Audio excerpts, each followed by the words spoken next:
और एहतमाम के साथ रोजा रखना। एहतमाम के लिए अल्लाह तबारक व तआला ने इस उम्मत पर सहरी लाजिम करार दी और उसके फजाइल बयान किए। नबी करीम सल्लल्लाहु अलैहि वसल्लम ने फरमाया कि सहरी खाया करो, कि इस सहरी के खाने में अल्लाह तबारक व तआला ने बरकत रखी।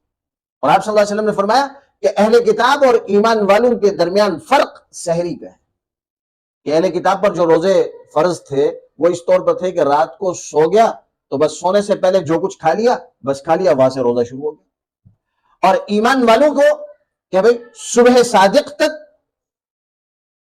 सादिक तक सहरी का वक्त दिया कि आराम कर लें और आखिरी हिस्से में जागे, इबादत भी कर लें, खाना भी खा लें। अल्लाह ने इस खाने में बरकत रखी। चुनांचे ये सहरी से रोजे का शुरू होना ये इसके एहतमाम की दलील है कि लोग इसका एहतमाम करें।